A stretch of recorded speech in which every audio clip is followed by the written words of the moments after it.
That was fun.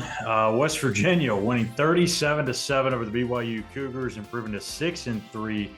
They are now bowl eligible and now moved to 6-3 on the years, 4-2 on the year in Big 12 play. I'm Schuyler Callihan. That is Eugene, Napoleon. This is the Mountaineers Now postgame show presented by Country Roads Air Duct Cleaning. Take me home to comfort.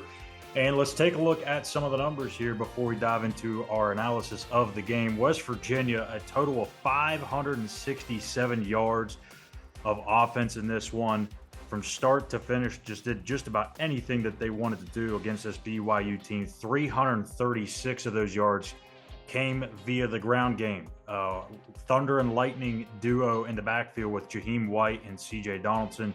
Jahiem White going for 146 yards on 16 carries. CJ Donaldson, a $102 and 2 scores. Meanwhile, Garrett Greene completed 50% of his passes, but did throw for 205 yards and 2 touchdowns, took care of the ball, no picks. And for BYU, Jake Retzlaff, his first start of the year, 24 of 42, 210 yards. So, Gene, before we get into West Virginia, because there's a lot of stuff that we could talk about with West Virginia, I do want to talk a little bit about Jake Retzlaff and kind of maybe the player that BYU has, because even though the offense didn't do a whole lot, he looked like a decent quarterback that they can maybe build with here at the last few games of the season and leading into their next 2 years, because he's going to be able to redshirt this year still because he sat out all up until this point. Look, I'm telling you now, BYU missed a couple of receivers in this game. They're missing a couple of pieces up front. I think they got something in this Jake Retzlaff kid.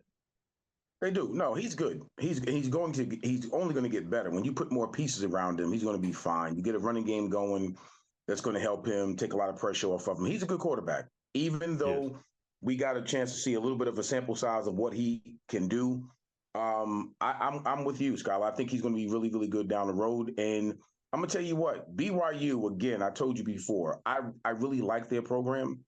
The bottom line is, just too much firepower tonight. Defensively, we came to play, and it is what it is. But I do like this young quarterback. I think for years to come, you're going to be hearing his name, and he's going to be putting up some pretty good numbers. Well, Kalani Sitake got his wish, right? He was able to hear Country Roads inside Mountaineer Field. But look, it was a dominating performance from start to finish. Shout out to the BYU faithful who were able to make the trip to Morgantown. There was a lot of BYU fans in attendance. Also thought it was a pretty cool nod. I don't know if it was meant to honor West Virginia or whatever, but BYU actually ran out with the West Virginia state flag. It was just a really cool thing there at the beginning of the game. Just a program that it's hard to dislike, right? I mean, you could dislike some of these new Big 12 schools that come in, but everything about BYU from top to bottom, from Kalani Sitake and the way he handles things there, top down, great. Their fans are tremendous. We had a few comment on our walkthrough game day show earlier this week. Thank you guys for tuning in, and hopefully you'll be tuning into future West Virginia BYU content in the future. But over to the West Virginia side of this. This is exactly what we had been looking for, I'd say, since Big 12 play started. You thought maybe you could get it against the Houston Cougars, right? You know, a team that's towards the bottom of the Big 12 standings.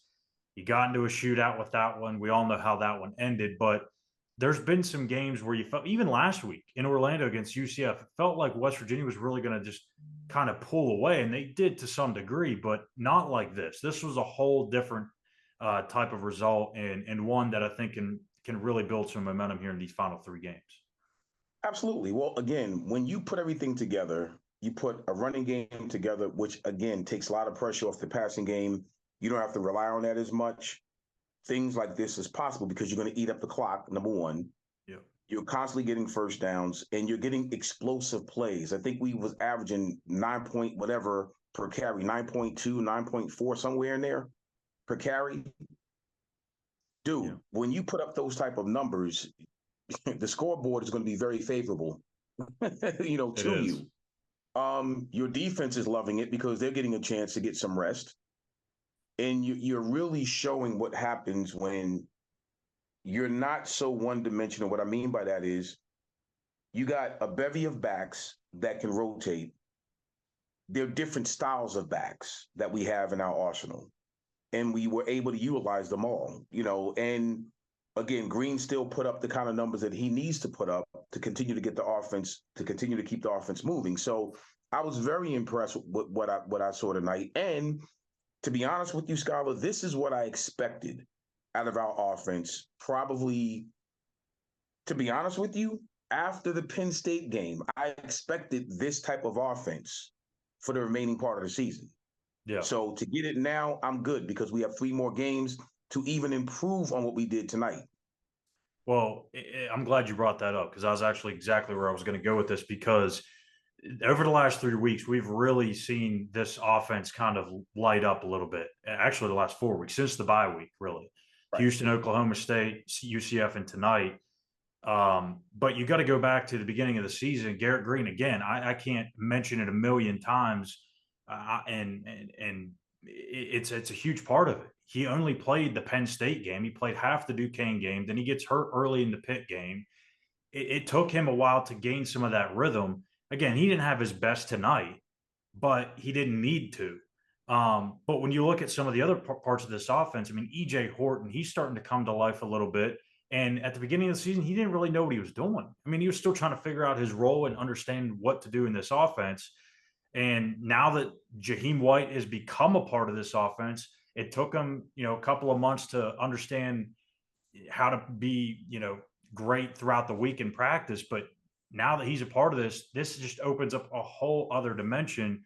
And I also need to mention this West Virginia offensive line has been taking a beating. I mean, it goes from, Tomas Remack being out to Wyatt Milan being out. Then you get those guys back. Then Doug Nestor goes out. Brandon Yates was a little dinged up tonight. So for them to be able to do what they've done over these last 4 weeks with kind of a pieced together offensive line is even more impressive to me.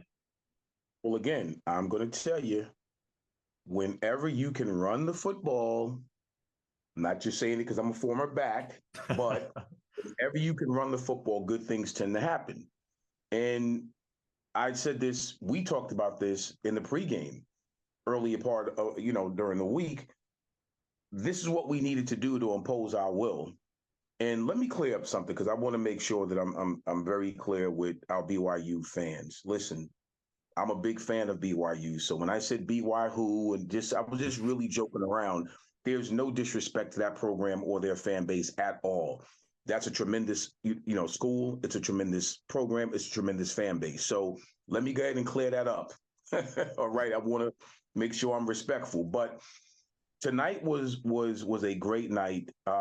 It kind of shows what we can do when we're focused. It kind of shows the things that this offense can elevate to a certain point, which also helps the defense because the defense played very well tonight. I mean, I have no complaints with our defense at all. You had that's a good offensive unit BYU has with those receivers, and the quarterback can get the ball to them. And we did an excellent job of keeping everything in front of us, not getting beat deep, all that good stuff. So I'm really looking forward to seeing what we do in Norman next week. Oh, yeah. That'll be a big one. Again, if you can somehow pull out a win against Oklahoma, you're going to be in the thick of things. We'll show the schedule here in a minute. Last thing I wanted to touch on with this running game before I ask you a question about Garrett Greene. When you have this kind of thunder lightning type duo, like a CJ Donaldson, who's going to hammer you and hammer you and hammer you, and then you can bring in Jahiem White, who's just going to make you miss in space and just kill you with his speed. I mean, I don't remember a dynamic duo like this for West Virginia in recent memory. Like I would have to go way, way, way back. But I mean, just the thought of those two different types of backs in this offense and having the success that they're having. Speak to this because you are a former running back. How much does this help an offense go and actually get them going in the passing game too? It's a tremendous boost. It really is. I mean, you think about all the teams that can run the football successfully. It opens up it opens up play action for your passing game, and the fact that we can do that now with two different styles, with totally different styles, it creates so much more. It puts so much more pressure on the defense like I said, that play action becomes significantly different now when you've been successfully running it, pounding it, with CJ. Now you come back with White, and all of a sudden, either one of them back there, you give it and pull it, you're opening up different passing lanes, long, short, screens, all that stuff is open. The playbook, look, if I'm the OC, that's a beautiful place to be It is. when you have a successful running game. And it votes well for this time of year. We needed this to happen right now. These next 3 weeks is going to be quite interesting because we finally have the running game that I thought we would have had early part of the season. Yeah, and last thing I want to ask you about in terms of this game is Garrett Greene. Again, completed 50% of his passes, did take care of the football, which this I guess is a pretty good feat because BYU is one of the top getters in the country, or in the Big 12 at least, in terms of turning teams over. They had 12 interceptions on the year coming into this game. We talked about that as well, but to me, Garrett he's like this close, right? He's this close to being a true star quarterback. And the reason why I say he's not quite there yet is because he's missing some of these easy layups, right? These easy slam dunks that are just little passes out to the flat, whether it's the screens or maybe he's got a guy tailing downfield and heading toward the sideline and he's wide open, or at least he has a complete 2 or 3 steps on his guy. And all he's got to do is put it right there. If he just gets better ball placement, those things can turn into big plays, first downs, touchdowns. And it seems like he's just consistently been missing these all season long. Neil Brown has talked about this at length. If he can piece that part of his game together, what is the ceiling for this team? Dude, okay. This is not even for for the rest of the 3 games that we have for this season, plus the bowl game.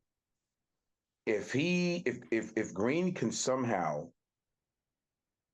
progress and start progressing in his passing game, not talk about moving the ball with his feet because we know he can do that. If that happens, do you know how that sets him up for next season? Oh, man. I mean, because once you get in the rhythm of doing that and once you learn that, first off, to be honest with you, ball placement is one thing, but it's the touch on the ball. Yeah. It's the touch that he also needs to learn how to control. And again, that's going to come down to just the extra repping and all that type of stuff that you do with your receivers and your backs and all that good stuff. And more importantly, that comes down to what you do in practice, with your OC, with your quarterback coach, and with the head coach. All of that stuff plays a role in his overall development. It's not just on him to develop himself. So once that happens, I'm going to tell you, okay, I know Coach Brown talks about it. Okay, you talk about it, but what are you doing about it? Action. That's the deal, okay? Let's, put it this way. Action is a verb. Yeah. Action is a verb. So what are you doing about it to help him to develop in those areas? The arm talent that Garrett has is one thing. He can throw the football, but being able to throw the ball consistently down the field is something that if we can improve in that area, plus the running game that we have, it is a wrap.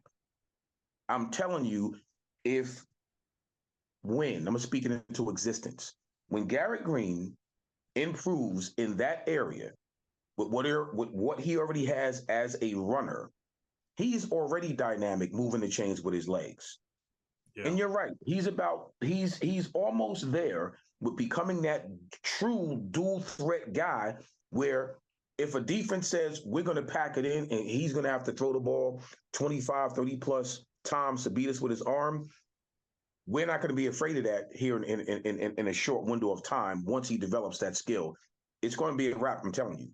It is. I mean, like I said, he has been phenomenal all season long. He's taken care of the football. He's electric with his legs. He didn't even really need to use his legs tonight, but he can do that too. It's just he's got to get the easy dinks and dunks that defenses are giving him. If he takes advantage of that, it's like you said, it could be a wrap. So with that win, Eugene, West Virginia is now in a 5-way tie. Get this, for second place. The team that, everyone projected 14th in the Big 12. 5-way tie for second place. Kansas took down Iowa State tonight. That creates that 5-way tie between Kansas, Iowa State, Oklahoma, Kansas State, and West Virginia. And we'll go ahead and take a look at the road ahead here for West Virginia. Again, next week is a big one. It is a massive, massive showdown. Can't state it enough. West Virginia at Oklahoma. The time for that one is TBD. But if they get past Oklahoma, they have a legitimate shot to get to Dallas for the Big 12 championship game. They're going to need a little help, but at least they will have an opportunity because they come back home against Cincinnati, who is 2-7, and Baylor on the road, who is 3-6, but is now 1-6. 1-6. I repeat that, 1-6 at home. So you like your chances, if you're the Mountaineers, to get to Dallas if you can get by the Sooners, who have now lost 2 in a row. So what does that mean for Oklahoma? Is this a team that feels crushed that their national championship hopes are dashed, or is it somebody that's going to come out and ticked off and still feel like they can make a special season by getting to the Big 12 championship game? So we'll see. Gene, final thoughts on tonight's game and what's ahead? Man, I was just really excited from the start to the very last snap of the game. I'm hoping that we can take this and travel this to Norman next week. And if we do, boy, them poor Sooner Boomers, boy. It can be pretty special. I'm excited for our program, and I'm excited for our coaching staff. I'm excited for the state of West Virginia. This is a really, really, it feels good to be in this place. It does. Because in the beginning of the season, everybody wrote, as always, they wrote the Mountaineers off. And right now we're sitting, well, I wasn't going to go there, but okay. I'll take it because you said. Hey, by the way, I got the pick right this week. Yeah, you did. You did.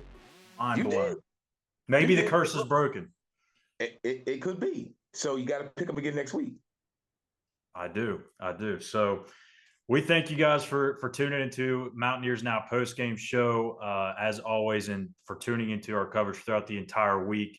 We've got West Virginia and Oklahoma next week. Tomorrow, I'll be back for the morning after episode that I do each week, and then we'll get into how West Virginia can beat Oklahoma, and then I'll be back with Eugene on Thursday to preview West Virginia, Oklahoma for next week in Week 11. My goodness, we're already into Week 11. It's crazy to say already, but my goodness. West Virginia Bowl eligible, as I said, with this win. They're 6-3 on the season. Everything that they want is still ahead of them, and we'll see how they respond in Norman next week after they beat down BYU 37-7. So for Eugene, Napoleon, I'm Schuyler Callihan. Thank you guys for tuning in to the Mountaineers Now postgame show. Hit that subscribe button on YouTube at Mountaineers Now, and I'll be back with you guys in the morning. So thank you and take care.